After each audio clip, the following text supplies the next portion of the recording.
One of the things I really enjoy about this channel, and it really keeps me excited in so many ways, is the patron questions.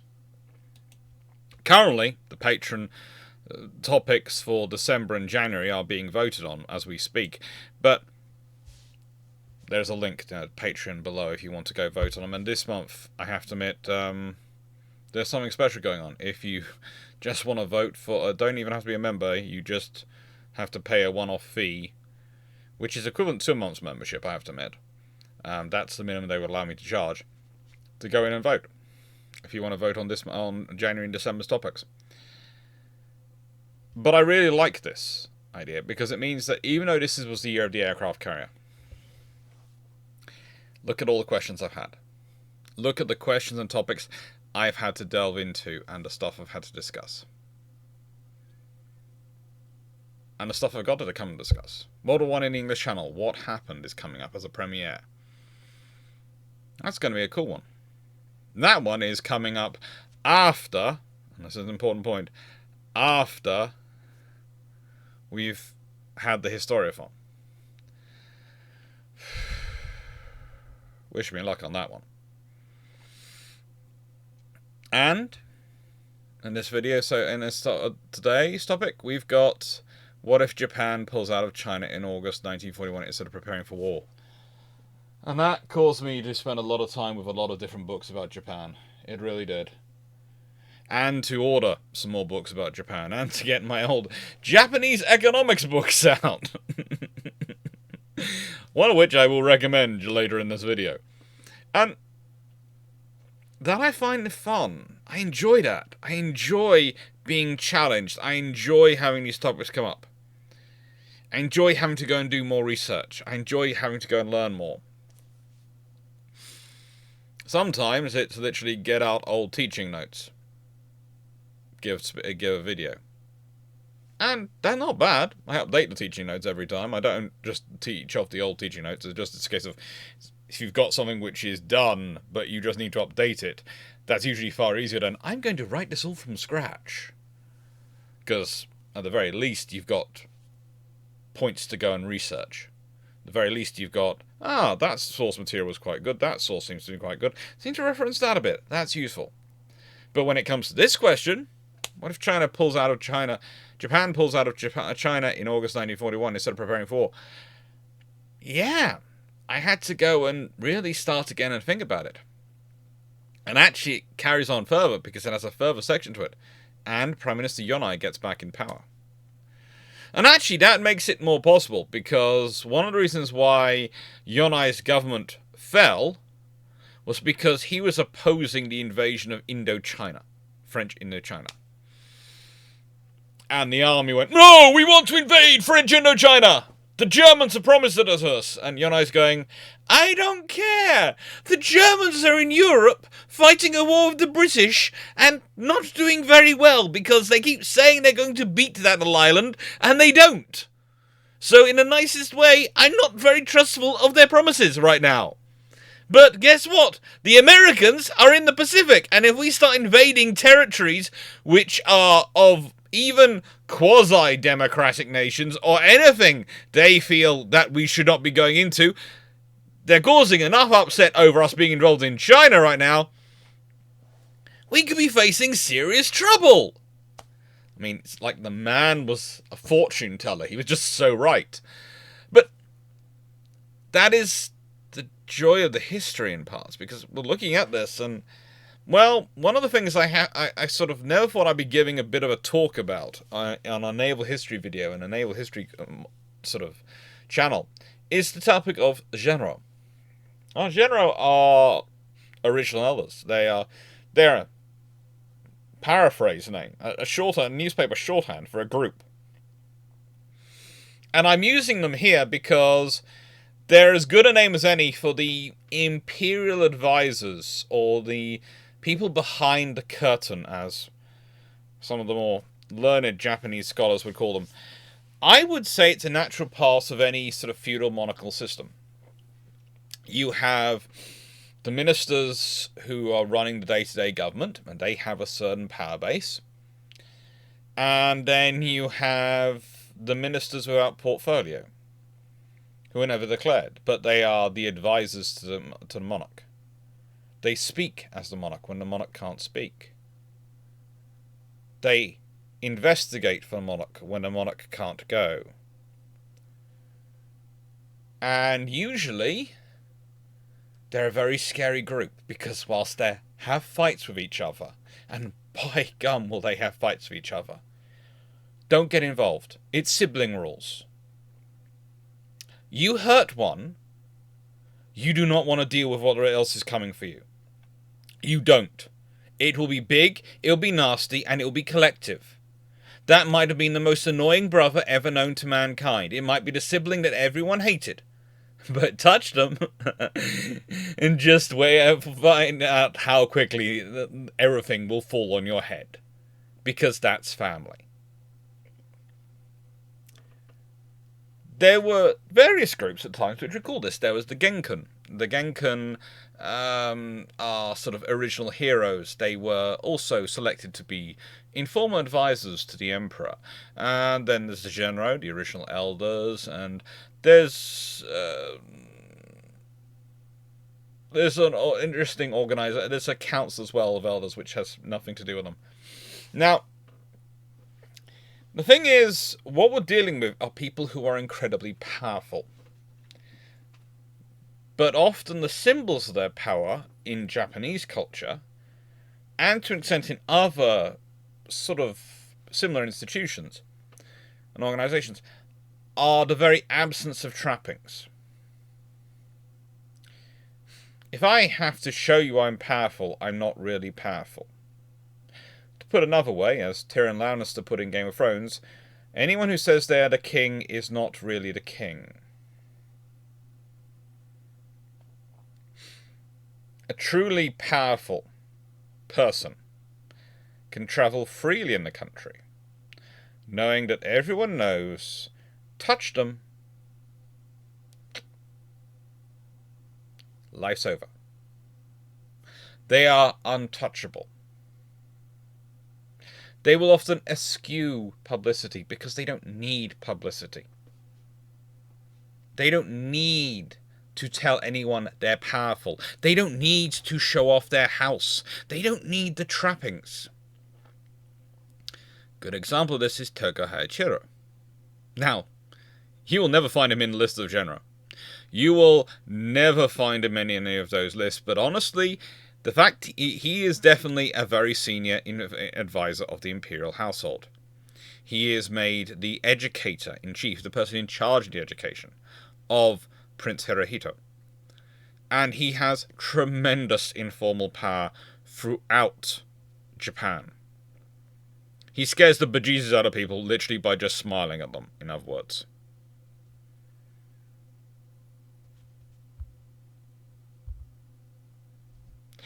And the thing is, your need for these sort of people in that sort of system does not go away. One of the interesting discussions I had with someone recently was about ladies in waiting. And why Queen Elizabeth II kept so many. Why she had them throughout her career. You know, she has her formal household staff, she has a press team, she has ministers who are elected as government, all these things.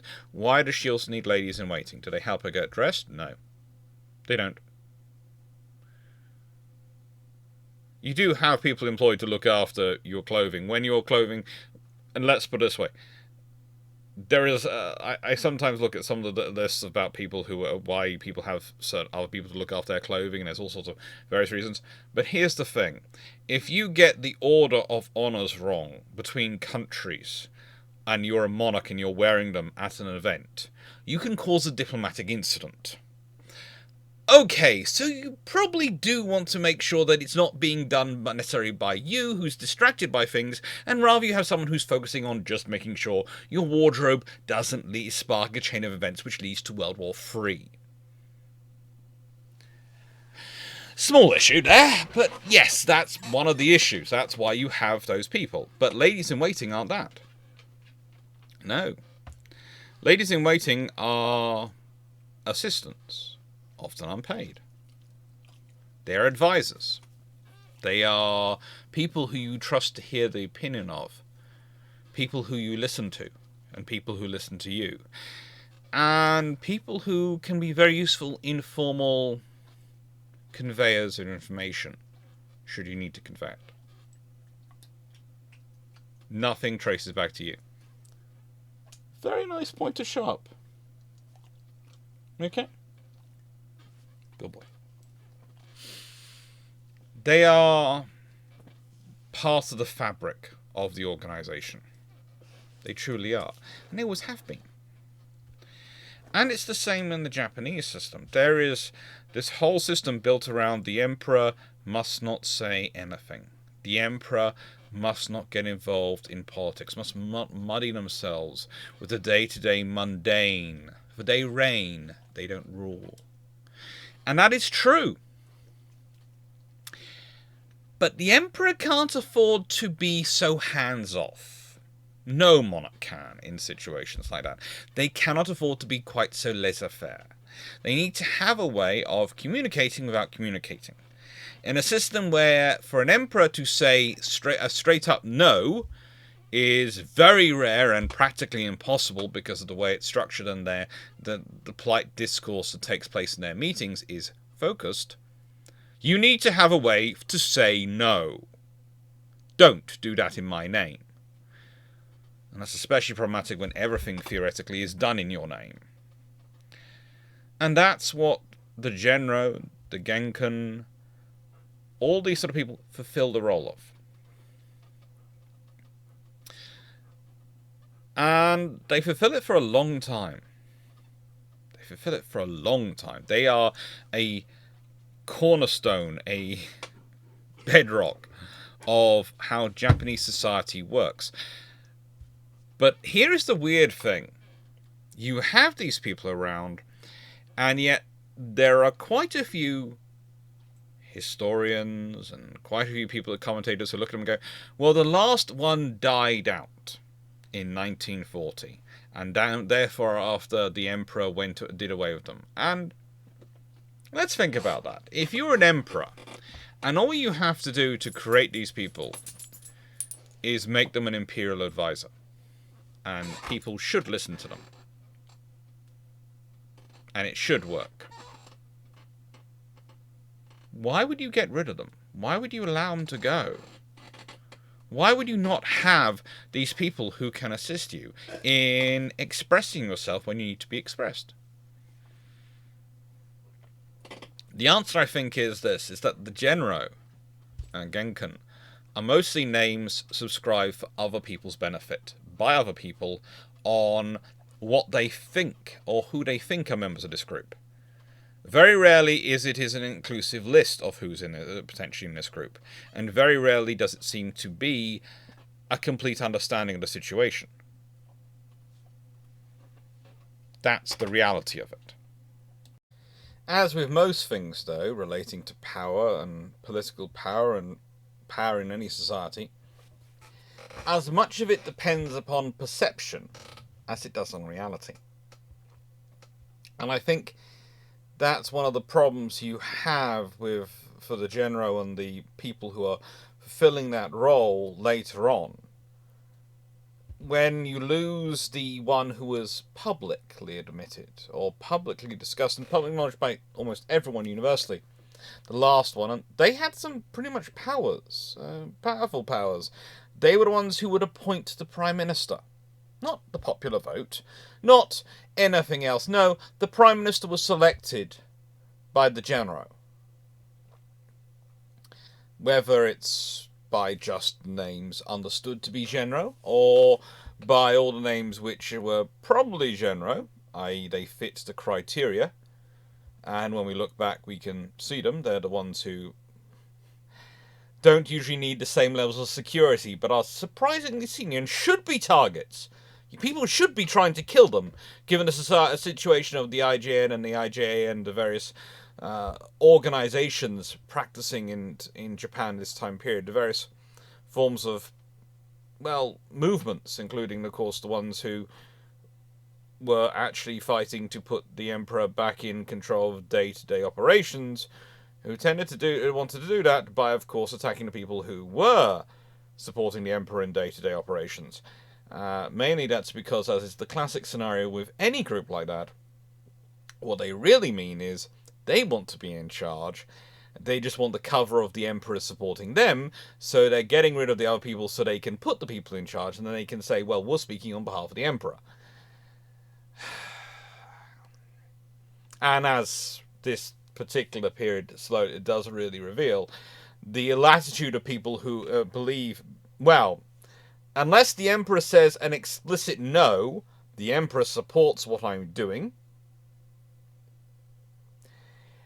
In a scenario where the Emperor can't really give an explicit no, because the entire system is built on the Emperor not doing that, because the Emperor reigns, the Prime Ministers and the government rules. The no's come through. See the issues? It's all about perception of power. And it's all about controlling who's got the perception of power in the country. Who people believe has power. So that brings us to today's question. What if Japan pulls out of China in August 1941 and Prime Minister Yonai gets back in power? Well, Yonai, I will admit from the beginning, is a definite candidate for being in the group of the general. He is definitely in there. He has very classic things. He's a senior naval officer. He's a prime minister. He's all sorts of things in his time. And he does all sorts of things. Young officer organizations, everything. He shuts them down when they are causing him trouble. And no one ever goes to kill him. Now, there is going to be an incident I'll be discussing at some point when we get to him. But basically, the man walks around Tokyo and other places without a driver most of the time, unless he's been ordered to have a driver. And those are never Admiralty drivers. Those are Imperial drivers he gets given. I.e., they come in the uniform of the Imperial Guard, or the household of the Emperor. And nothing happens to him. He knows all sorts of people. He is a senior advisor. He is the person who they all look to for answers. And they all treat with respect and reverence.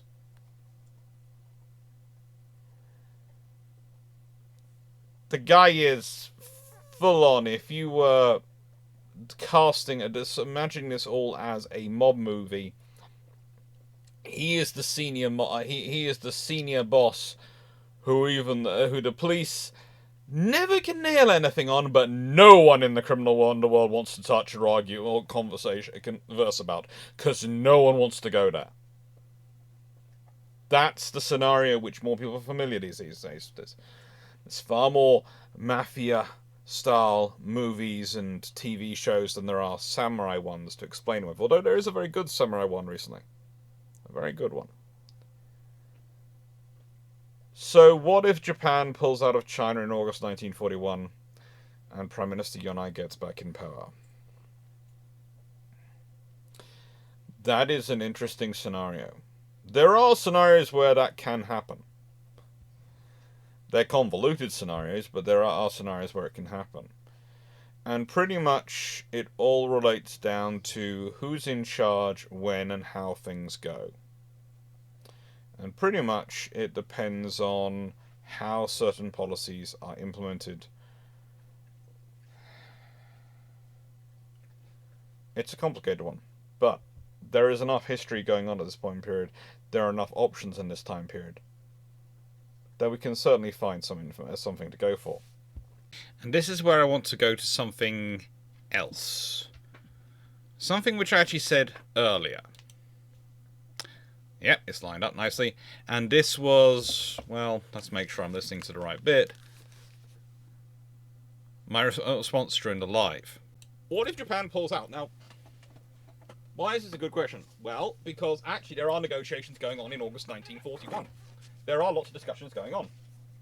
At one point, the message is even sent to Roosevelt that all he has to do is name the place and the Prime Minister at the time will show up. And that they are keeping a ship ready to go whenever he requires. There is lots of discussions going on, but the trouble is... How do I put this politely? the interpretation that came from the Americans, who were not very good at diplomacy. I have to admit, the Japanese weren't good at diplomacy, but neither were the Americans. It was... I'm trying to think of a phrase which is not going to get me into trouble with YouTube if I use it. In the UK, we have this old expression of the blind leading the blind. It did get me into trouble, but not too much. And it's not actually referring to people who have poor eyesight, although it probably did use them as the original example. It usually refers to people who don't know what they're doing, trying to instruct other people who also don't know what they're doing. And that is the closest phraseology I can come up with to describe this scenario. The Americans believe what you do in diplomacy is you play hard, man. You play hard. You do everything hard. We're going to play for the max. We're going to get it all. We're going to win it all. The whole time. That's their entire philosophy. And I never realised quite how much I really do go into lecturer mode in the lives and act as I do when I'm in a lecture theatre. Could be worse things I could do. The Japanese believing quite firmly that true diplomacy is, of course, done quietly, behind doors. It's not public, and whatever you do, you don't agree to things before you have the meeting. You need to have the meeting first and then announce the agreement. You don't announce the agreement and then have the meeting. Whereas the Americans really do want it being very much they want things conceded before they even have the meeting. And for Japan, that's not a possibility. That really is an option. The scenario they have, the organizations they're dealing with, the threats they're dealing with, the fact that their ministers can even get shot 6 times and survive in the case of one of them, just for being seen to meet occasionally with the American ambassador, the appearance of being friendly, not friends, friendly with the American ambassador is enough to warrant you getting shot 6 times. You'd think the Americans would go, oh, you know what, maybe, yeah, we actually need to, be a bit sensible on this one. Maybe we do need to play a bit more softball. Maybe we do need to accept that they have to be seen to be meeting us and before they concede, not conceding just to get to meet with us. And that's really the cusp of it. That's the whole point.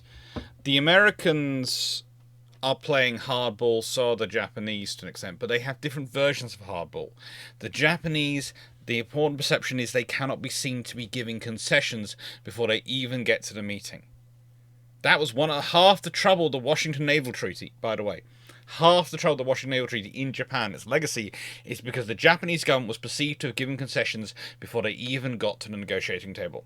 Those Washington cherry trees, those projects which stop before even the treaty begins, the negotiations begin, that was the problem.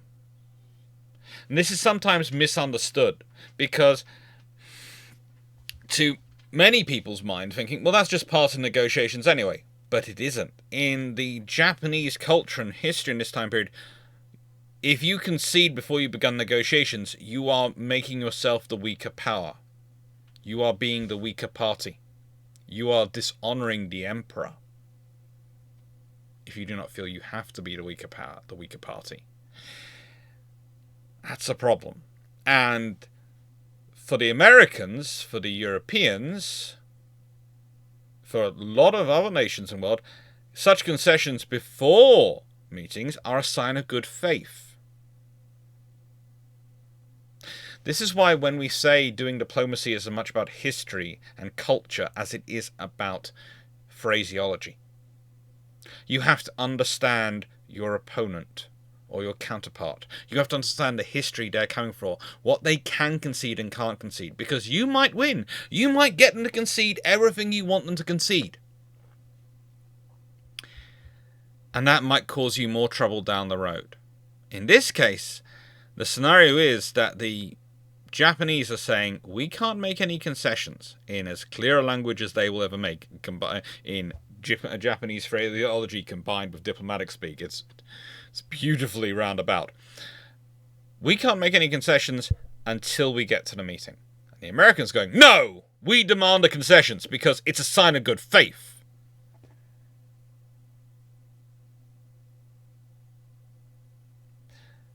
They are two nations, both inexperienced, one could say, in world affairs at this point. Especially inexperienced in the power of their roles and their positions in the world still. At that time, and they are trying to make each other understand their position. And neither's really able to do the work necessary to really understand the other's position and where they're coming from. And that is a problem. But it does mean there are opportunities in August 1941. There are opportunities. And the Prime Minister of the time, the Prime Minister who's in charge, doesn't really have the chance to implement these. There are negotiations going on. There are all sorts of discussions going on. One of the reasons why that minister gets shot 6 times is because pretty much he's doing informal negotiations with the ambassador. But the other trouble for the Americans is they don't trust their own ambassador. He keeps going, have you listened to the Japanese opinion? He's trying to represent Japan back to America so they understand what the Japanese are thinking. And the Americans are going, oh, you've become native. You don't understand our position. The ambassador's position is the ambassador's role is to explain your position to the nation they are hosted by, and the nation they are hosted by's position to you. That's literally their job. Not to explain your position back to you, but to explain what their position is, so you can better understand and do your job. But the trouble is, at this time, especially because to the Americans dealing with other great powers, the other great powers are mostly European powers, who had a similar background, a similar lexicon, a similar approach to diplomacy, such that they could understand them and they would get the references. So it didn't seem so different. It wasn't so strange to them.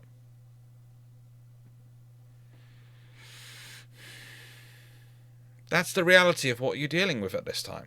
There are so many possibilities, so many chances for peace, for war not to happen. But it happens. And to discuss.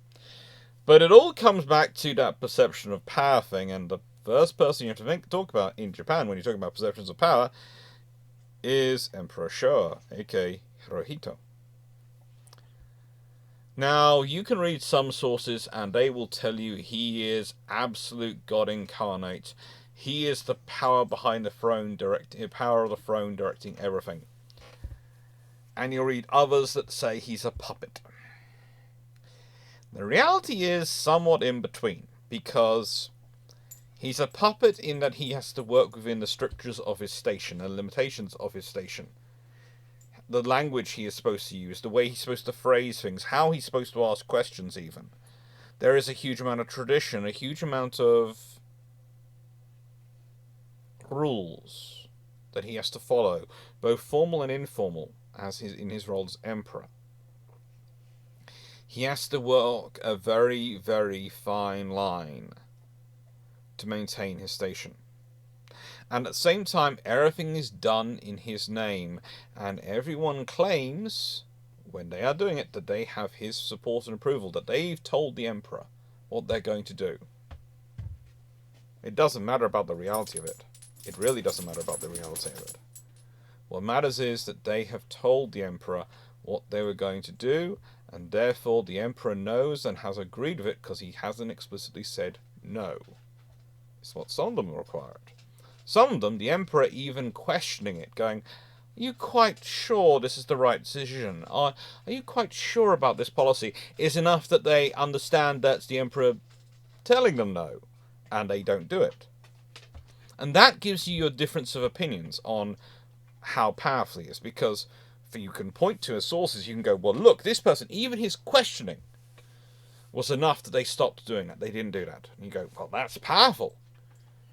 And you can point to someone else who goes, well, even with the emperor questioning it, they just carried on regardless and ignored him. So there he is, he's impotent.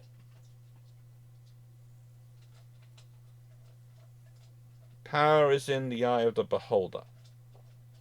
It's what we bestow on others.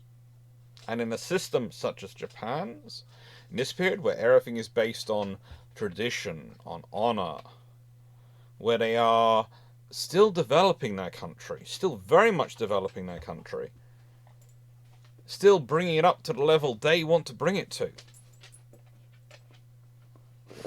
Yeah. There are issues, there are limitations. there are problems. I think there's also a need to go in the garden. Excuse me a second. So the question is, what is Hirohito's role in all this? Well, to my mind, he's not someone who is passionately supporting peace. He isn't. But he's also smart enough to realise that war with America, war with the British Empire, is not in Japan's interests. They don't have the infrastructure, they don't have the industry. And therefore he's complicated. He both doesn't really mind about Japan getting an empire. It suits, and it's to consider the perception of most nations at this point that empires make you stronger. The British are kind of weird in that they have the world's largest empire, and at the same time they are not of that opinion at that particular point. They have been starting the decolonization or the dominionization process for a good 50 years by this point, 60 or 75 years almost, depending on how you're charting it from.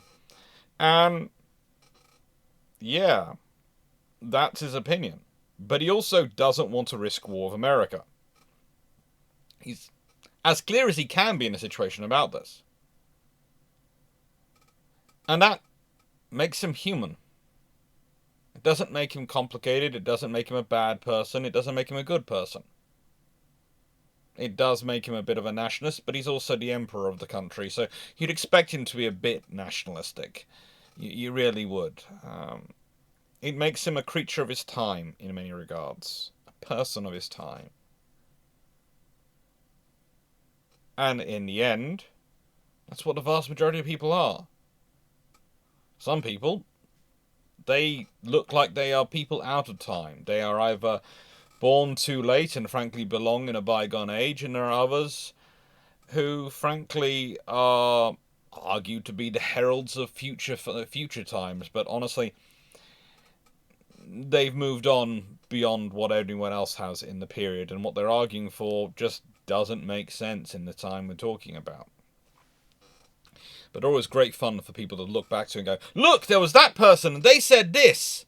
So therefore there were people at the time who thought they agreed with me. So therefore they knew they were wrong. And you're going, well, no, that person's an outlier. They're an outlier. And look at how many people are listening to them. And whether they were listening to them at that. Because again, one of those things we have today is that, especially with the cultural celebrity, people presume that because a celebrity is, let's say, famous for their sporting capabilities, and are listened to when they're judging sporting capabilities, they're going to be listened to when they're talking about something else, like economics or politics. No. People might not listen to them at all when they're talking about those things, because that's not their area of expertise, and frankly, as much as people find them interesting, that's basically the same as listening to my friend down the pub talking about those subjects. They know just as much as he does. That's it. So Emperor Hirohito, the Showa Emperor, the Showa period, he's a man of his time. He moves with his time. He does move with the times. As much as a monarch ever can. While representing tradition and continuity and all the things which have stood fast through the ages of a nation, the inherited wisdom, they also have to both be modern and representative of the time they're in. As said, being a monarch is difficult. And then you have the last Genro. Now, I should really put that in inverted commas, the last Genro, because as I said, he's representative of a group, but I don't think he is the last one who has the role that title encompasses. Prince Sanji Kamonishi. He's powerful and he's old, and by the time we're talking about August 1941, he's dead. But his legacy, his influence in politics stays true. He has pretty much nominated every single prime minister he could whilst he was alive. Whilst he was alive, he was the one in charge of nominating the prime ministers. And he really did push to nominate the prime ministers. The last prime minister he nominated was Fumimaro Konoe's second term as prime minister. And I think he would have been disappointed in him, because he nominates him, puts him in power to succeed Yonai, Mitsumasa Yonai. And then, almost as soon as he's dead, because Sanjay dies in November 1940, and very quickly, Konoe, who really doesn't like the concept of political parties, but this man always has done, and Konoe's always pretended he did like them, but now he now claims he sees them as a form of division, a form of thing which is causing problems, which the army and navy are taking advantage of.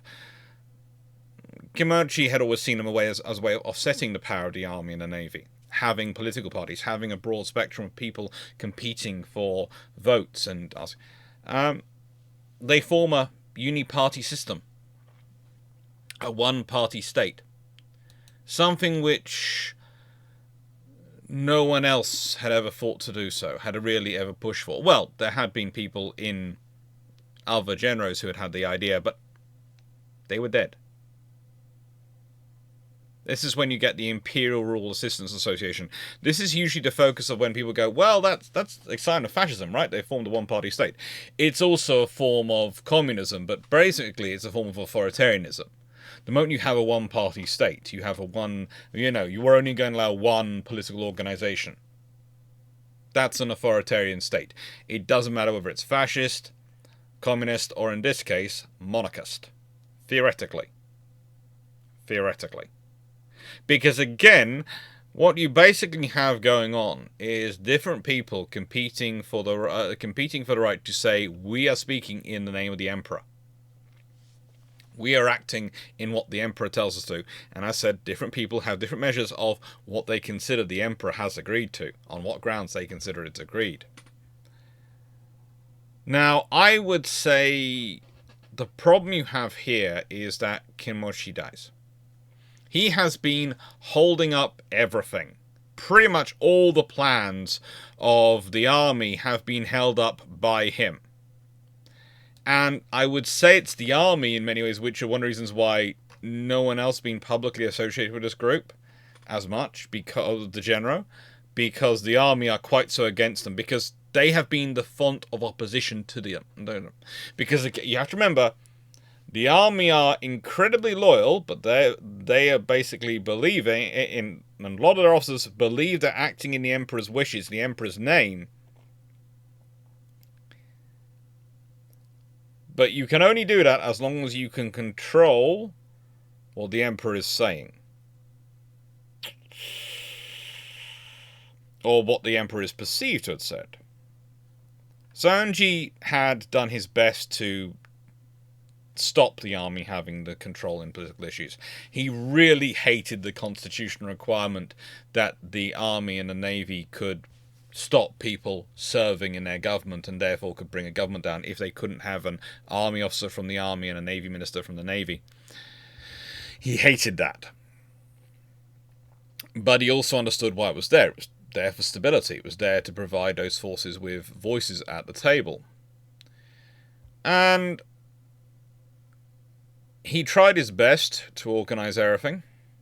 He tried his best to get friendly relations with Britain and the United States. And he tried his best to prevent the tripartite pact. And he did well at preventing that. He honestly did very well. He's also one of those ones who, strange enough, does fear getting assassinated, but in the only time he really does think he's going to be assassinated is in 1936, and turns out the car that's chasing him is a car full of newspaper reporters who want to be there to report if he is assassinated. He'd led the Japanese delegation to the Paris Peace Conference in 1919. He had been the status and the symbol and the voice of the emperor from 1912 onwards. He was appointed it in December 1912. There's a whole discussion at this point of whether the public role of the general diminishing at this point in 1910s, that they are losing their power, and I don't think they are. I think one of the troubles, again, we tend to, especially if you come from a modern democracy, you're looking for linear positions of power and shows of status. Because that's what you're used to. Used to someone saying, this person has been elected to this role, so they have this power. This person has been appointed to this role, so they have this power. And it's written down, it's codified, and we know exactly what their remit is. And you're dealing with a monarchical system, a feudal system almost, in some ways. It's a feudal system which has evolved,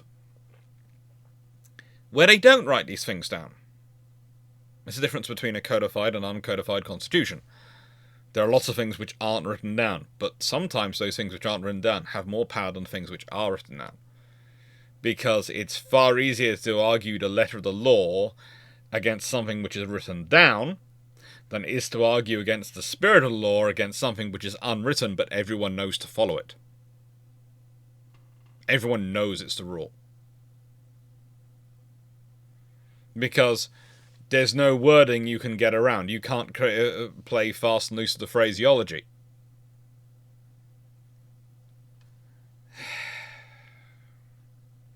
And yes, Prince Sanji Kinomochi.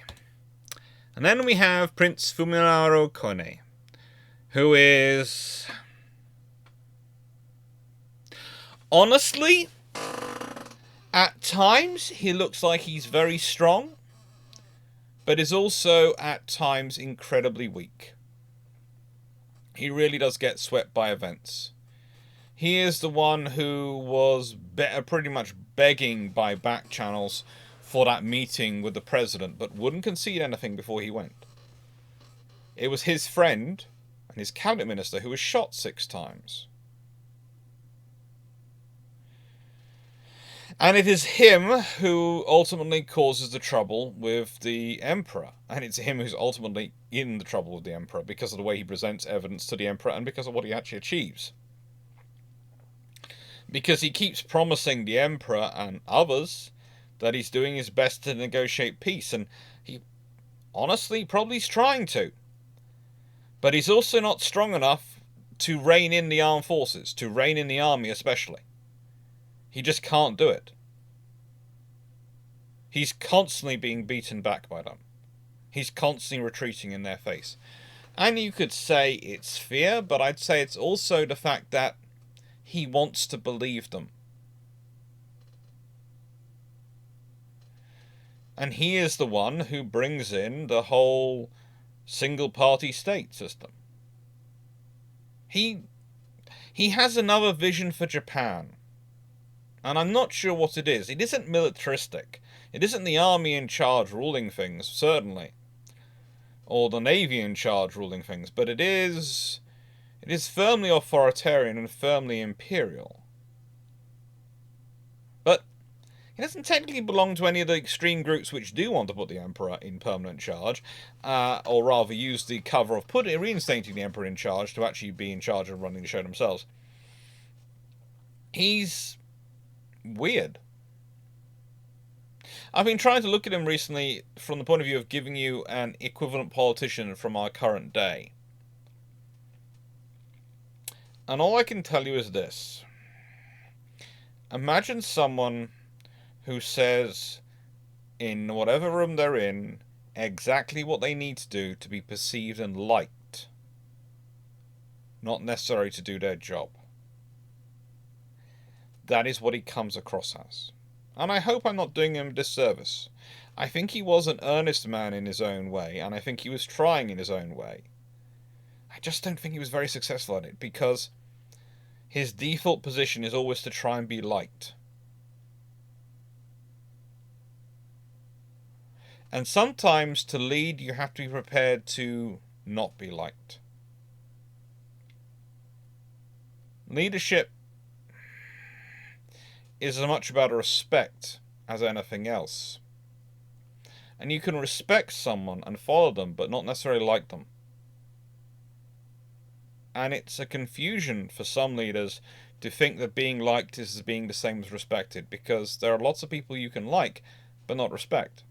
They are wonderful people to hang around with and have a party with. They're not people who I'd follow into any situation. I just wouldn't.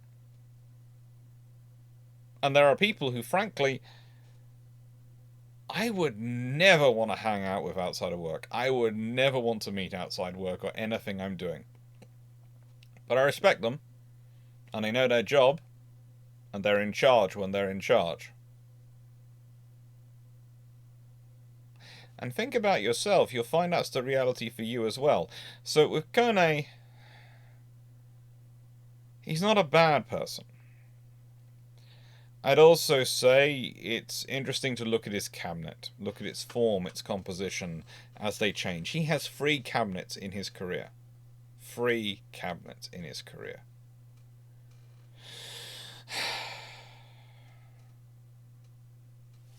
This one, the one at the top, is his 3rd cabinet. This one at the bottom, his 2nd cabinet, and this is his 1st cabinet. This one, Mitsumasa Yonai is in, you can actually see his face, as the head of the Navy as well, the Secretary of the Navy. The Chief of Staff of the Navy and the Head of the Navy is a very different thing from the Navy Minister. I've done a whole video about that. And ultimately, he is always trying to get these things through. Now, I realized I said he waited till Sanji was dead. That's not quite correct. Sanji basically appoints him, and to be honest, the Imperial Rule Association is created... Well, there's a debate. It's October 1940. It's technically created. Sanji dies in November 1940. There isn't much difference. Basically, by that point, Sanji's not in a place to argue back against it. There's a reason why Konoe waits from July when he's appointed Prime Minister. He waits months to create this organisation. And you can argue that this organisation is also his attempt to hold on to power after Sanji goes. Because he's trying to hold on to power in the face of quite a few ambitious army officers and others who are trying to push for the role. And that includes this gentleman, Hideki Tojo. Hideki Tojo is most definitely one of those gentlemen who firmly believes that as long as the Emperor doesn't say no explicitly, and when I say no explicitly, probably has to stand there shouting no, no, no with a placard saying no, that the Emperor is agreeing with what his course of actions.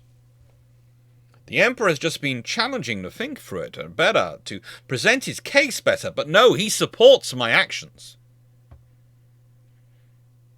The man is a world-class delusionist in so many ways. This is not something which is a revelation to discuss, but it is something which people have to think more about when dealing with him.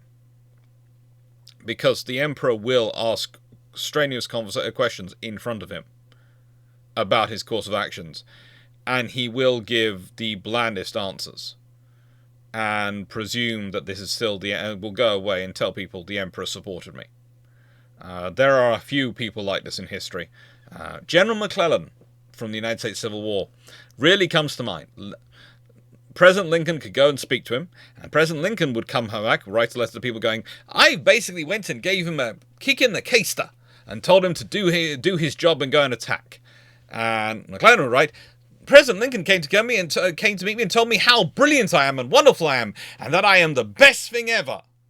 You sit there and go, these two things cannot be the same.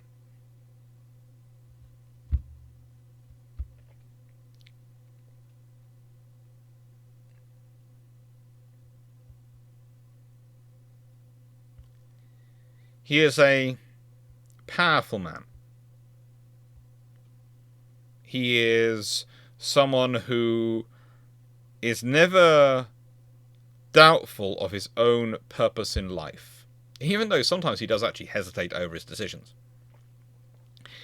And he has no qualms about disagreeing with anyone based on the idea that he knows best and the Emperor supports his view. He's unquestioning on that. The Emperor will definitely support my view. Which leads us to the final person in this grouping. And Mitsumasa Yonai is intriguing. He is incredibly intriguing. One of the stories I like to retell about him, apart from him traveling, around completely unencumbered, is during a period of higher tension, an attempted coup period, there was a group who wanted to take out certain naval officers. He gathered them in a place in what's called the Willow World, the area of the geisha, and the... I don't want to call them necessarily the criminal underworld, but definitely the Yakuza hold sort of sway. It's an area which is traditionally separated from the outside. It is different rules apply in the Willow World. And it's very rare you have people going in there to go and attack people, because you're going to cause a lot of trouble. There are a lot of organizations who are powerful organizations in the shadows who you will upset doing it. And they actually start heading in there. The rebels start going in there. And, as said, he has got a space in there. He's got the admirals and these people there. And this is the example I give you. They are coming in and they see his chauffeur. Now, these people have already gone into an area where, frankly, doing anything is going to get them in trouble and quite possibly a death sentence from people who do not care about judicial investigations or anything like that. You have dishonored them by your actions of coming in and attacking their guests. They will get their pound of flesh. It's honor demanding it scenario. They see an unarmed chauffeur in uniform sitting outside with his car, just standing there. They see the chauffeur, they decide to go elsewhere. And here's the point. How can you tell that they were really not after Yonai? They were after his guests. Yonai leaves there that evening, goes home on public transport alone. Doesn't get into any troubles at all. Wanders through the city quite happily.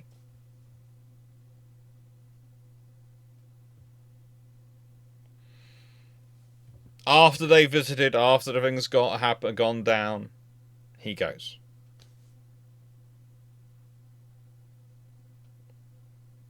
The target was very big. It was attractive enough they were risking potentially hurting him to get to them. But that chauffeur scared them off. That was a power level too high for them to deal with. He is a very proud naval officer. He is a very gifted naval officer in many regards, and he is probably one of the key authors of the Japanese post-war situation and constitution. He is empowered by the Emperor in many, many ways, and respected by the Emperor in a very public way. He gives him an ink and a pen,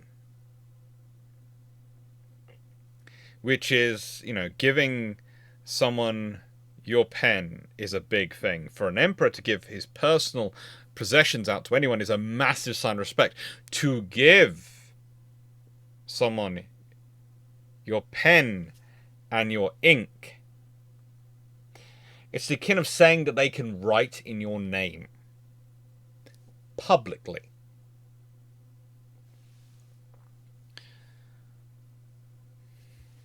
And that was at their last meeting post-World War II.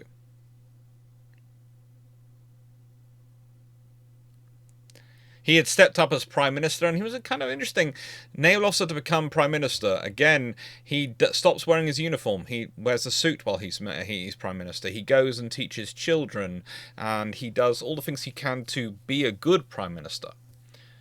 And really does try and follow some of the economic reforms which had already been implemented earlier in the 1930s, and which had been leading to better things for Japan, but which were, how do I put this, against necessarily the interests of the army, who were focused entirely on their own industrial strength, and some factions of the navy. You always have to remember, it's not a clear cut of army all bad, navy all good in Japan. It's a sort of mixture. Some of the army are very good as well. They really don't want a war with America, but there's more of the army think that they can have a war with America and it'll be okay. And there's a smaller part of the Navy which think they can have a war with America and it'll be okay. But a larger part of the Navy has met Britain and met America than the army has met Britain or America, and they've seen what they're like. And that's where I think the differential comes in from. But he is powerful. He is also what passes for a moderate. Okay? In this scenario, he is a moderate. He's a conservative, but he's a moderate in this scenario. He's proud of his nation. He would not be arguing for a withdrawal from Korea or anywhere else, but he would also be arguing strongly against, doing anything which precipitates war with the United States.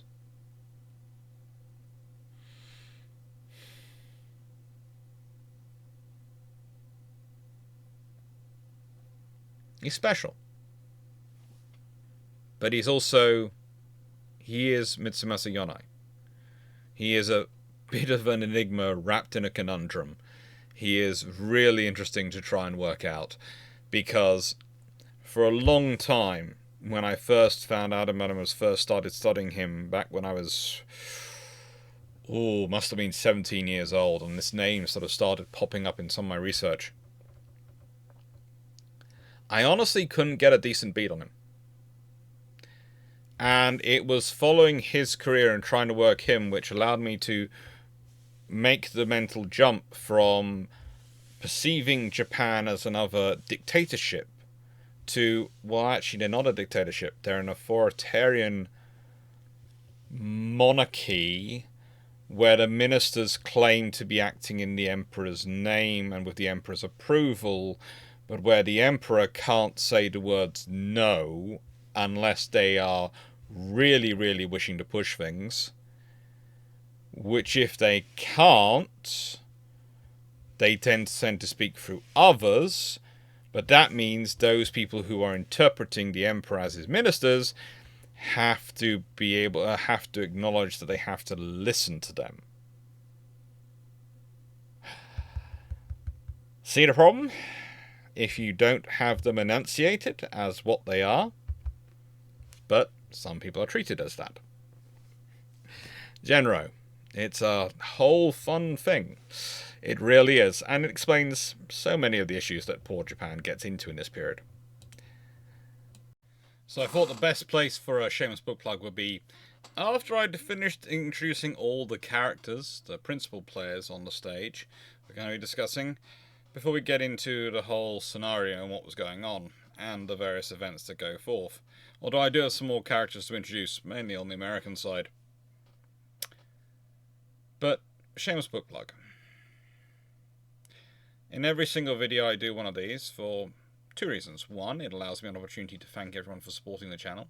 It's thanks to you that I managed to keep doing the research I'm doing. It's thanks to you I have these fun things to answer. And it's thanks to you that I get to fund all the work I do as an historian, pretty much. All my research side. Teaching pays the bills. It doesn't fund research. That's the way it's structured at the moment. Life's like that. But it's thanks to you, I get to do all the stuff I love. So thank you. And the one thing that is a constant, though, in academia across the world seems to be that publish or perish. Or rather, get good circulation for what you publish or perish. Quantity doesn't matter so much, it seems, these days, although they do like things to be well referenced, things to be cited a lot by others, as long as you get enough of them sold. So, I advertise my wares. It makes things work. It's like there's a Spreadshirt shop down below, which is full of wonderful Christmas presents for the naval historian in your life. If you're watching this channel and going, not my thing, but I have a friend who watches Alex. Well, down below. And I'm not saying this just because I've got a huge tax bill coming in January. I've just moved house. No, that's all sorted. That's all signed for. I'm not that silly to run those sort of things up without keeping a check on them. But yeah, moving house, very expensive. Lesson for everyone. They tell you to budget 25% or 30% extra for costs that you're going to endure. I would say take every job you think you're going to have to do. A, add 50% onto the price for that job. And B, once you've got the sum of all the jobs together, look at that funding, that amount of money you're putting in aside for that planned work, and then including the extra, and then double it as your allocated pot for it. Because, yeah, in the UK we have all sorts of surveys you have to do, we have a house pack, all sorts of things. And you still get bitten in the by things. You really do. So, with that all being said, thank you, and back to the discussion. Oh, and by the way, for people wondering about the squeakiness of my chair, I currently have a running theory about it, because every time I do oil it, because I use oil which is safe to have around kids and things, because, well, I have 2 dogs, and I have all sorts of other interesting things coming through this house in terms of human and creatures, I use stuff which is safe. So, if they do accidentally lick it, it's okay. Apparently it's so not safe, though, that both my dogs think it's absolutely amazing, and both like to lick the chair if I leave the room open after it's been lubricated, and I'm not sitting here to protect it. So, that might be why my chair is getting increasingly squeaky, because every time I think it's squeaky, I'll lubricate it, it then gets licked off. I don't know. Oh, so advice for lubricants which A, are non-toxic to children or animals should they imbibe it, and B, taste atrocious so they don't want to imbibe it, will be gladly received. I might not use it, but I would like to hear if you have things that intersect those things. Obviously, the lubricant I'm using tastes too nice. And I know I said that we were done with the introductions to people, but honestly, well, this isn't the introductions to people, this is part of the history that was going on, and this is where I give you the existing history of what happened before I give you the alternate history. Now, here we have President Roosevelt, who really needs no introduction. The man had a pragmatic streak, a mile wide and a mile deep when it came to running domestic affairs and domestic politics, and an international relations penchant which was inch deep and so wide.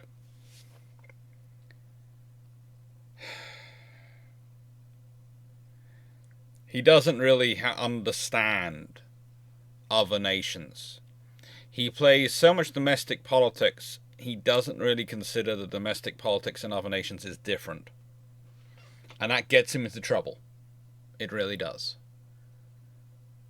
And then we've got Joseph Grew, who is, on one hand, the man who is constantly trying to advocate for the Japanese. I said, doing a good job. But is also, this is kind of like when we're talking about Tillman, very much anti-African American. Very, very much so. He stops them getting hired by the State Department, and he's also anti-communist, but the person who hands over pretty much all the German-held Soviet prisoners of war who've been used by them as forced labour in their army, because it was politically and diplomatically expedient to do so. He has many good qualities, and he has many terrible qualities. This is the case of both of them. But fundamentally, you have a problem, in that this man wants to take a hard line on Japan. He wants to be a hard line. He believes that he can push the Japanese to do what he wants them to do. And this man is advocating for a more pragmatic approach. And it's a constant issue. Now, in August 1941, there are negotiations going on. Those negotiations have been given renewed hope, mostly because this man, Yosuke Matsuoka, is gone. Now, I put him here because he's going to be serving as a bit of an interesting transition, but this man had basically been conducting a completely different foreign policy than Konoe had necessarily wanted him to do. He was Konoe's foreign minister, but he had been first advocating for the agreements and for the alliance with Nazi Germany, etc., tripartite. Later on, he deeply regrets this is the worst thing he ever did. He tried to, first of all, when he came back from signing the tripartite agreement, wanted to invade Singapore. And then when the Operation Barbarossa began, he wanted not to invade Singapore, and he was advocating for that, but he wanted instead to attack the Soviet Union. And when the army and everyone keeps going, no, this is the Japanese army, the Imperial Japanese army is going, no, no, no, no, no, no, no, no, we've already been through this. You're the one who went and signed the agreement with them after we went through this. He basically starts branding them as cowards and all sorts of things. He causes so much trouble that actually provides our reason for a governmental change, because in July 1941, Konoe and his cabinet resign. They resign.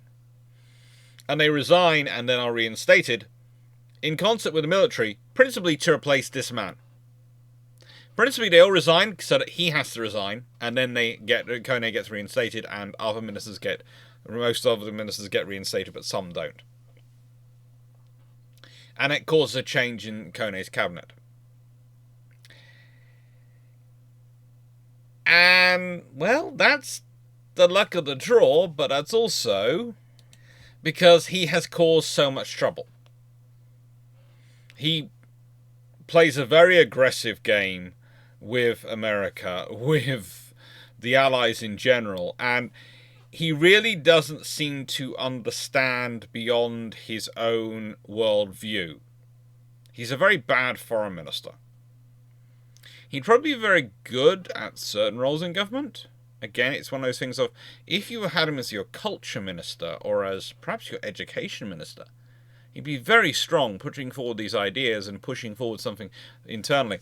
But externally, you need to understand what's going on in other people, and you need to take a very realistic appraisal of yourself, of your own country, your own capabilities. Now, in August 1941, there are lots of negotiations going on, but the important things really started happening in July. They started happening almost as soon as Matsuoka was removed from government. And basically, it is a constant discussion over what the Americans are prepared to accept. Are they prepared to accept the Japanese being in China, the Japanese being where they could be, but as long, where they could be, where they couldn't be. Indochina is a key area they're not supposed to be. It's a red line as far as the Americans are concerned. It's an absolute red line. Cross it, there will be occupations. And it was bad enough when they were in northern Indochina. When they moved into southern Indochina and formally started to occupy it, that's when the US starts to embargo Japanese oil exports. And the reality is, Konoe has managed to get into such a mess. With one hand he's going, you do anything, You want to negotiate with me, I will come see you anywhere. Alaska, I will come anywhere. I will have a ship ready to take me wherever you are to negotiate, Roosevelt. But at the same point, he can't make concessions. And so he can't get to the point that he can get an agreement.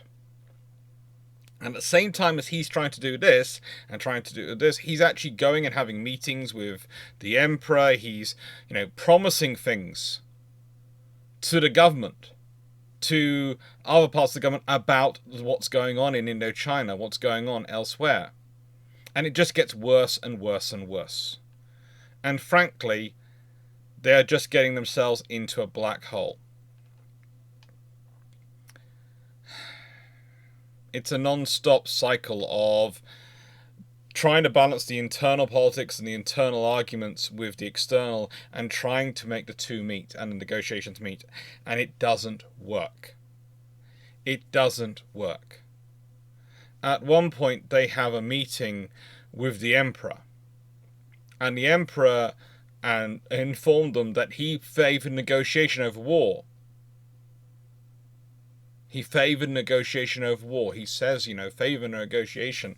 And they makes them promise that they're going to keep recommitting to negotiation. And at the same point, they're sending more troops to Indochina. Same point, they're doing all these things. They're because, as far as Mr. Hirohito is concerned,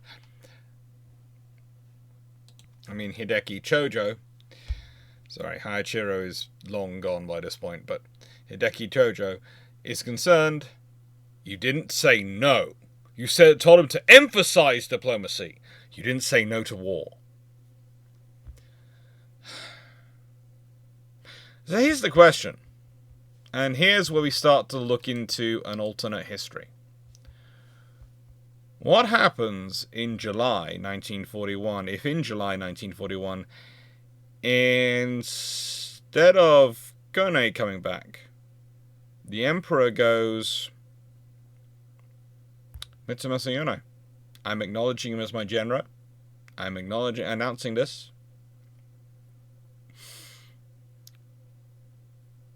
And I want him to be Prime Minister. What happens? Well, doing such a formal thing would immediately cause problems, because it's basically publicly announcing that this is your emperor's mouthpiece. It pretty much means immediately that those factions arguing for the emperor to be in power, for the emperor to be running it, have now been told that, well, the emperor is running things. He's nominated his own minister, his own advisor as prime minister, his publicly acknowledged advisor.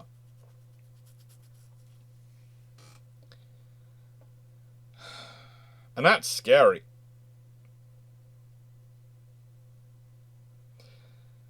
If we consider the concessions already on the table from the Americans, and the concessions they'd already offered at various points, and they had offered concessions, pretty much their concessions had been China tolerated, that there would be normalization of trade relations, that the Japanese-backed government would merge of the reorganized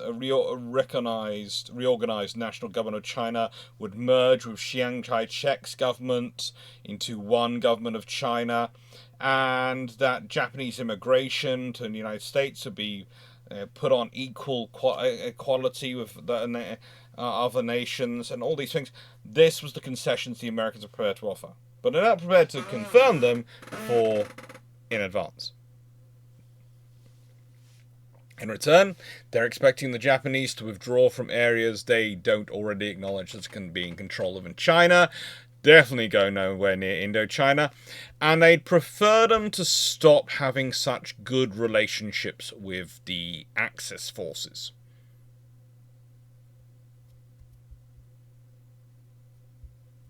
That's pretty much what they're offering. Now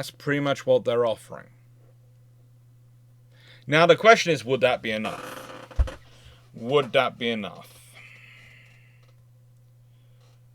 Well, it's going to depend on a few issues.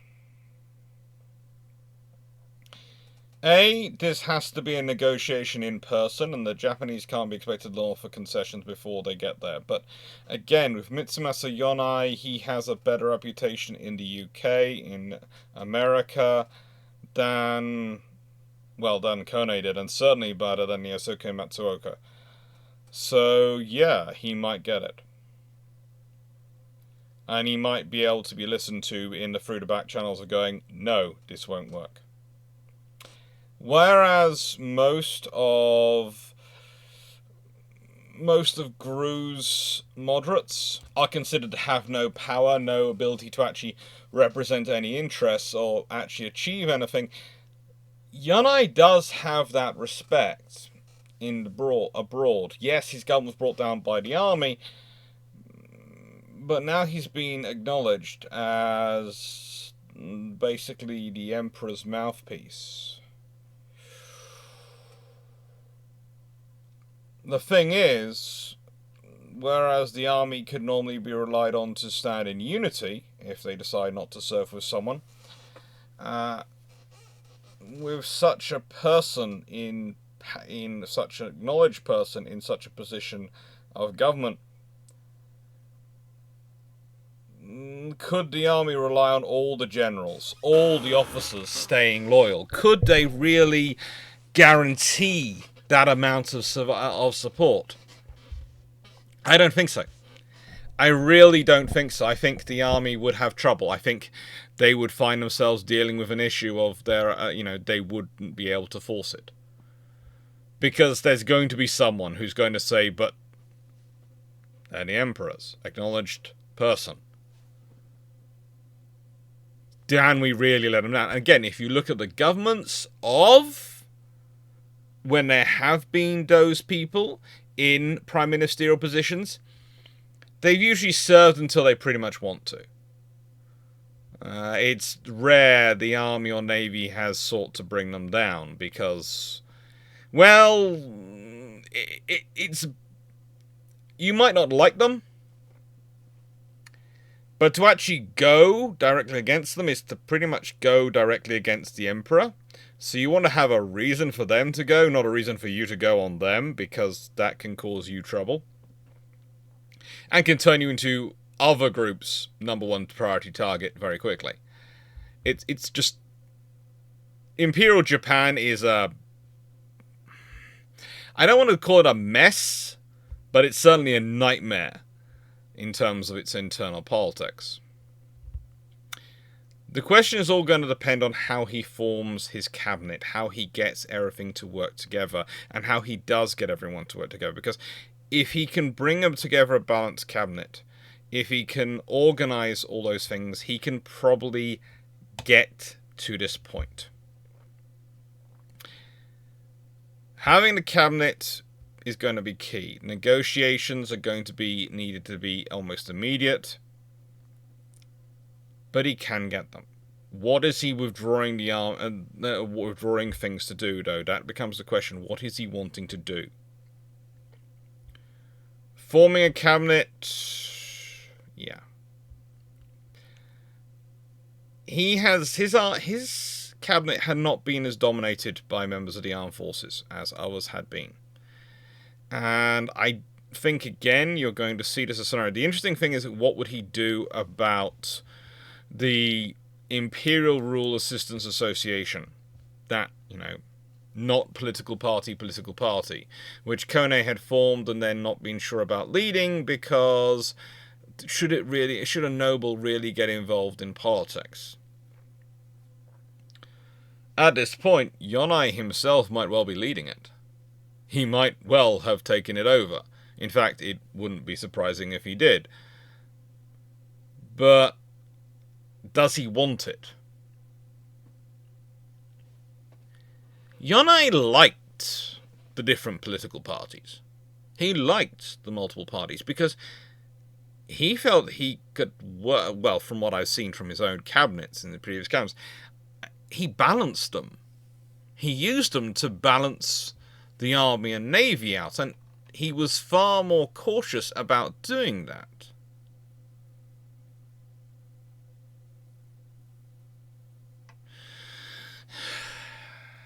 The idea had been to form this party with the aim of bringing about the new world order in Japan, because these countries with one-party states were getting so prevalent, so important, so powerful.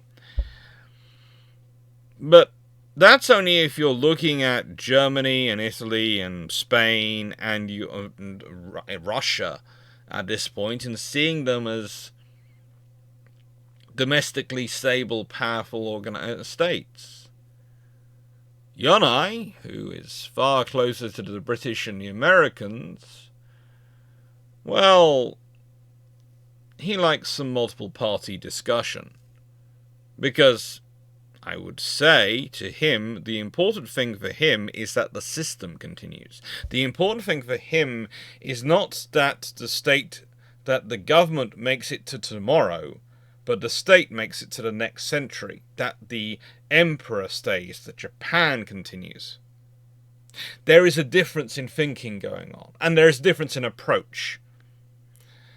And that's the thing, that the people who have been, especially Konoe, with all the deals he's been trying to make, and a few of the others, they've been more worried about surviving to tomorrow, to next week, the short term. They're all about the short term. Yonai, his approach, even when he was in government, was always about the long term. It's not so much worried about tomorrow as it is worried about the next decade. And I think that's where a multi-party system for him has attractions, because this party might be popular today. But if it's not popular in a few years' time and you have other parties rise up, then they're going to do a revolution to get rid of that party.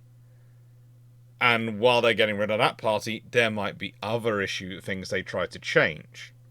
Whereas a multi-party system where all the parties are committed within the system means that when the parties change over in prominence, in popularity, they're still going to keep the same system. In the UK, there's a good example of this. Almost every party, which is when it's not in government, from the left wing, will flirt with the idea of changing the electoral system, changing the way votes are going to have. They'll talk about it as the moment they get elected and they have a majority in the House of Commons and they're in power. Those ideas, they sort of start to peter out. First of all, we're going to do a study into this. And then it's going to go to a committee. And by the time it's gone about 3-4 years, it's disappeared off the table completely. If you want to, have a look at the history in the UK. And that's a trick of parliamentary systems. These ideas sound great when you're not elected. You want to be revolutionary when you're not in power. The moment you get in power, you want to preserve the system you're in. So as long as that system has the ability for you to get in power, it's going to last. It's about disincentivizing revolution over evolution, preferably of the very slow and gradual kind. So this is what Yonai's thinking for. Now, the trouble is with all of these maneuvers, is they're not going to be without objectors. They're not going to be without problems. And the problems are probably going to come principally from the different political factions.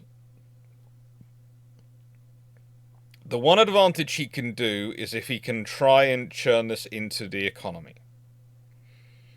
A opening up of trade, a normalizing of trade with America, with Britain, with the Dutch, can normalize fuel imports, can normalize exports and imports of important materials, can allow him to stabilize the economy and grow the economy. And it's going to depend on how he presents all this. And by the way, this is an absolutely exceptional book to read, The Economic Development of Japan, 1868 to 1941, by Macpherson. It's one of a range of studies in economic and social history which and been around for a little while now, but they are all very good books in terms of giving you a good overview. There's always going to be someone who's going to go, but this book's better in this section, this book's better in that section, and they are. They are. There are sections where there are newer books which are better, and there are sections where there are older books which are better. But I haven't yet found another book which is as good an overview of the Japanese economic development and issues they're having. And the Japanese do have many economic issues in this period. One of the key ones is education, and it's forming a bit of a bottleneck around their economic development. But another issue they have, and this is one felt most in, I would say, in the countryside, is the infrastructure. And that's one of the reasons why post-war, one of the legacies of Mitsumasa Yonai leaves while he's alive post-war is to firmly institutionalize within the Japanese government and the Japanese psyche the need for infrastructure and investing in infrastructure. Which is something, if you look at, they have continued to this day. Japanese infrastructure is usually pretty darn good. And pretty well built to last, as best it can in the circumstances it faces. And that is a legacy of their pre-war experience, where they didn't do enough investment in infrastructure, despite several governments trying to, because of often the demands of the army and the navy for funding. Often the demands of those services for funding had to become first because they could bring down your government if they didn't get what they wanted. There is times when, there's an actual discussion between funding a railway being constructed in Japan versus a railway being constructed in occupied China. There's actual debates about this. And guess which one wins? Let me put it this way. It's not the one which is sensible for the long-term development of Japan. So this means there are 3 options that will come about from all this. 3 options. Civil war, peace, and the forces withdrawn from China end up being used as an expansion phase for a delayed Pacific War against a stronger US by a stronger Japan. Now, when I brought up civil war in the live, and we were discussing that, lots of people seem to think this was the most likely scenario, and I have to agree there is a strong possibility of a civil war. But I don't think it would happen immediately. The reason I don't think it would happen immediately is because, A, there are sufficient forces in Japan who are going to be loyal to the Emperor and his general, that they might not, those who wish to oppose his appointment and oppose his decisions might not find him with the support they need. So the problem could be more likely when those troops from China, etc., come home. Now, if I was being a cynical person, if I was in Yonai's position, he might, instead of transferring them back to Japan proper, he might send them to Korea, Taiwan, Manchukuo in China, areas where they are still not on Japanese home soil, to moderate the situation, and while he tries to deal with some of the more problematic senior officers by the various means available to him, and there are means available to him. I think if civil war did erupt immediately, there's going to be a problem, because if he's already got the agreement with the Americans, then whilst the Americans are not stupid enough to intervene in a Japanese civil war directly, they, like the Brits, will probably, how do I put this politely, find ways to support their preferred candidates for the power. And there are ways to support them. There are ways to make sure there are supplies flowing to the right parts of Japan, that the right parts of Japan are have food, have all the stuff they need to fight, have all the ammunition they need. There are ways and means around this. Making sure the right sections of the Imperial Japanese Navy, which honestly probably would be loyal. As said, there's far more IJN officers understand the situation of fighting the Americans, and with Yamamoto, well, how do I put this politely? Owing Mitsumashi Yonai his life, because that's one of the admirals that Yonai is protecting, I wouldn't be surprised if the Navy stays pretty much loyal. At least the core part of the fleet is going to stay loyal. He's a naval officer, he's the Emperor's chosen, and there's enough senior officers who owe him a personal blood debt for saving their lives that, frankly, I would think the Navy's going to be pretty much loyal. The Army could be a different matter, but with the Navy's support, and especially if the Army kicks off quickly, well, these issues could be dealt with rather quickly. It's a civil war, it's not going to be nice though. But a quick war, starting it almost immediately, probably leads to Yonai winning, and Yonai's forces winning. And those who oppose him, well, this is where Yonai's ruthlessness comes in.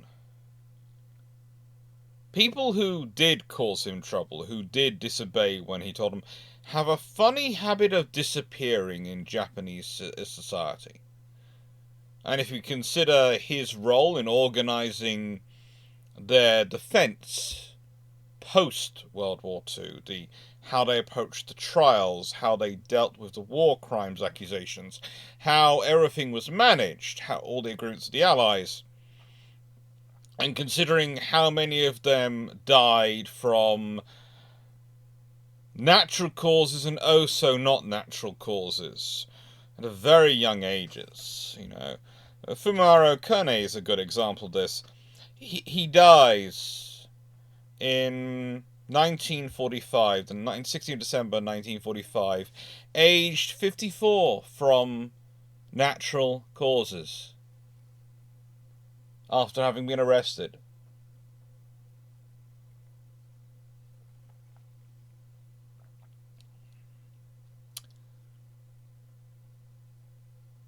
I'm not going to lay the finger on Yonai, but I'm going to say again, the organization around them. They are an organization. They are a group. Yonai is just a representative I can point to.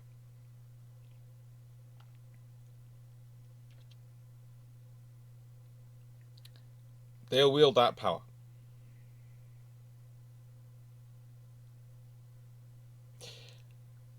The other option is peace. They accept it. It's the Emperor's will, after all. Maybe a few disgruntled senior officers need to be pensioned off, sent somewhere nice and far away from anything to do with large numbers of people, with sharp objects and things that go bang, but basically you get peace. At which point, Japan might well try to consolidate its positions in the areas it's been recognized as being in charge of. It would probably be a long-term project to consolidate those positions and try and enforce, and they might even employ a policy of Japanization. I could see that happening in especially certain regions. Rather like Russification, I'm fairly sure this won't go well in those regions, but it won't go down well, but it might still take place, because they are a state.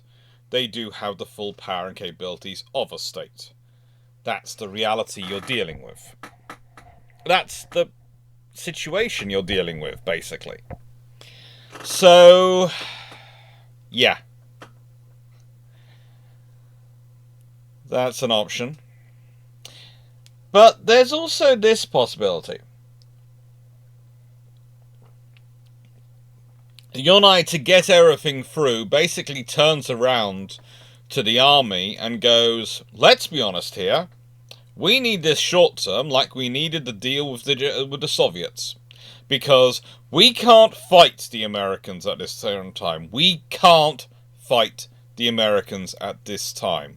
We just can't. So let's be sensible. Let's be sensible. Let's think this through. If we calm things down for a short while, if we have a few weeks, a few months, a few years to sort everything out, to organise everything, to build the necessary infrastructure, to sustain ourselves, think how much stronger we can be. Think of the technology we can implement. Think of the training we can implement with our forces. And we bring those forces home to train them up, to equip them. We don't have enough tanks. We just fought the Soviet Union and they overwhelmed us with tanks. Why do we not have enough tanks? Are we not a great people? If you listen, you can hear the phraseology go smattering through. And then once you get them home, maybe you follow through, maybe you don't. Maybe you follow through in terms of trying to get them home, making it a deal, and it's your successors who follow through on that. Or it's a combination of peace and that. Because it's peace under you. And eventually when Yonai goes, well, who knows who succeeds him. That's the problem, really. The problem is who succeeds him. Because he might get it and implement peace for 5 or so years, and then he might want to retire. He might think it's time for him to retire. Like other generals in the past have felt, it's time for them to withdraw back from being the public-facing role, to withdraw back as far as they can behind the curtain. And then it's who is put in that position. Now, admittedly, as an acknowledged general, he's going to be the acknowledged person selecting the next Prime Minister and the next Prime Minister under that choice, because, let's be honest, he's not that old. But also, this is a man who dies from a bad heart in 1948. So he's not that long-lasting. If he does this in 1941 and he's in power for 5 years, that gets him to 1946. If he still dies in 1948, they've had him for about 2 years. But that is 68. Please note, that's far more close to the average dying time of anyone. And as someone who had a long-term issues with his heart, let's say, high blood pressure, that's a good innings. That is a really good innings. So, the question is, what's the likely scenario here? What is it all?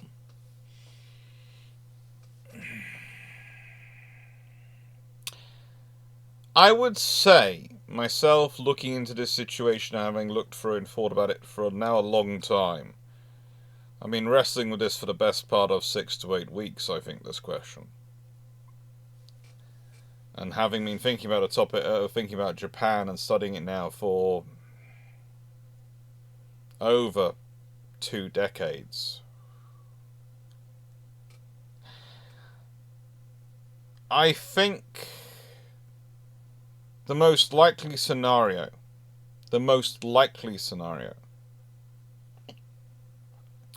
is a civil war. I think that's the most likely scenario, because the sort of silent bargain with the Emperor is that he's allowed to reign and in theory rule as long as he doesn't actually exercise that power. The moment he does, there are significant factions who are going to be upset about with it, and are possibly going to try and replace him. Hirohito knows this. He saw those actions in play against his father, when his father tried to modernize Japan, liberalize it too quickly. He saw how they broke him. He had to step in and take over his rule. He was ruling in his name long before he was allowed to rule as himself. That's something to live with. That's a lesson for Hirohito. As I said, I think civil war is the likely scenario.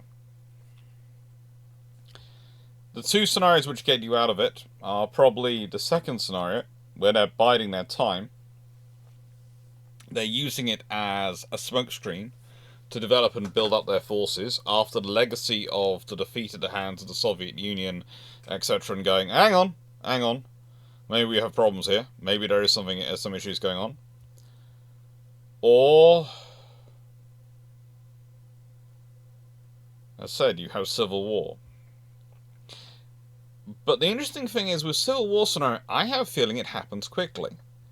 Because if you're going to go for it, people are going to naturally inclined to do it as quickly as possible before Yonai has any time to bed in. Try and move as quickly as possible with the forces you have available. The Roman methodology of how to deal with rebellions, etc. Charge straight at the problem with whatever force you have to hand and hope that's enough to deal with it, because the quicker you deal with a rebellion, the earlier you snuff it out, the less likely it is to cause a lot of trouble. I think that's what they go for here. And honestly, if they did, if Yonai had become Prime Minister again in July 1941, well, I see that working into his hands. If he gets the agreement through, let's say end of July, beginning of August, and they rebel immediately upon that point, then that's going to have given him just enough time to make sure that as many of the base are loaded with the people he wants them to be loaded with. And the interesting thing is, that doesn't necessarily mean his personal supporters, and this would be a mistake to look for, his personal supporters being in all the key positions. No, they're going to be people from the extended group of contacts within that group around their emperor. The Genro, not Genro. They'll be connected. And they will definitely play their decision as loyalty to the emperor. Not loyalty to Yonai. Loyalty to the emperor.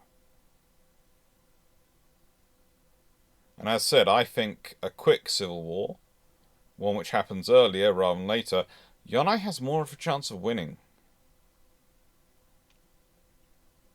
He won't run the table. There will be problems, there'll be upsets. But considering who he's got in what positions of power and influence,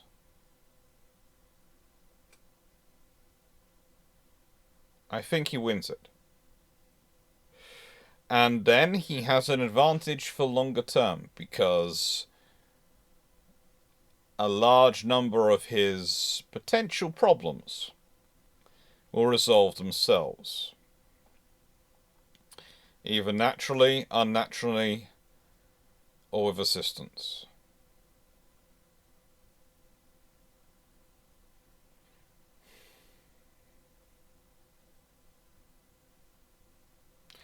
So leaving that all, it leaves us to a question. And it's an interesting one, I think. Let's say this does happen. And Japan does become peaceful. How does it affect the rest of the world events? How does it affect the British in the Mediterranean fighting the Italians, or the battle in the North Atlantic? How does it affect the Americans? Because Roosevelt has got some concessions, he's got an agreement, and now he's got Mitsumasa Yonai to deal with, who's playing a very different game. A very different game, and they've had a civil war, they've got rid of the nasty Japanese, and now it's just the nice Japanese to deal with. How do the other powers in the world deal with this? I'm fairly sure Germany and Italy are going to be really annoyed about Japan not being part of the tripartite pact anymore. But honestly, that's probably not going to be... There's not anything they can do about it, unless they manage to win the war with the Soviet Union and wound up not far from the coast of Japan. But that's really not going to help them, because they need to have ships there. And both of them combined do not have enough naval power to take on the Japanese Navy. They just don't.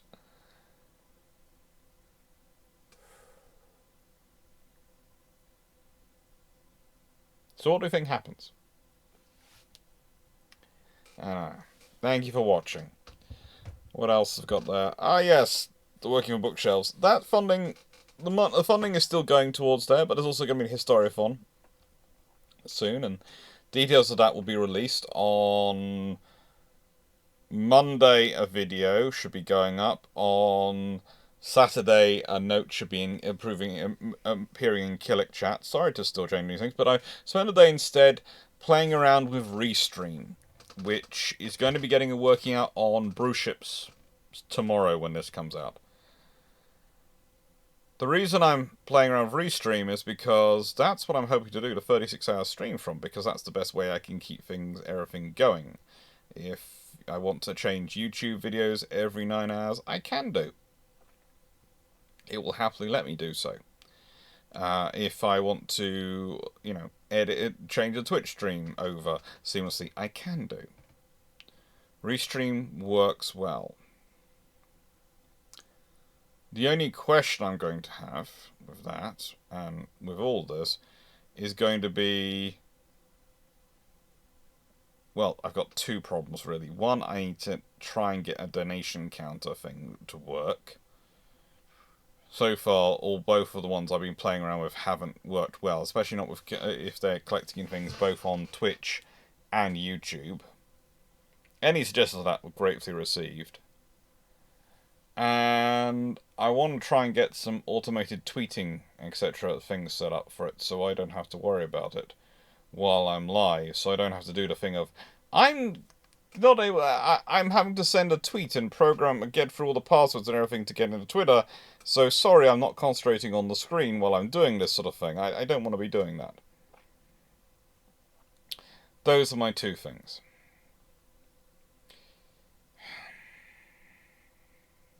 I suppose I could get a Twitter premium account, but I spend enough money. I spend enough money on these sort of things every month at the moment, and yeah, I have to keep finding myself moving house is expensive. I know I keep saying that to everyone, and I know people must be fed up of hearing it, but you have to remember, as I've said before, my family roots are basically I'm half Scottish, half Cornish. And if you've ever met those two groups, you'll know they do not like spending money. Neither group like spending money. It's genetically programmed into me. So the sheer amounts of money which keeps going out, traumatizing. Frankly, it's traumatizing. it's leading almost every discussion of me is going, I'm spending so much money. I wanted to stop. I want everything to be sorted. Oh, caramba. Thank you for watching. Hope you enjoyed. And we've got coming up. We've got 881 Squadron this week. That's going to be fun. They're cool.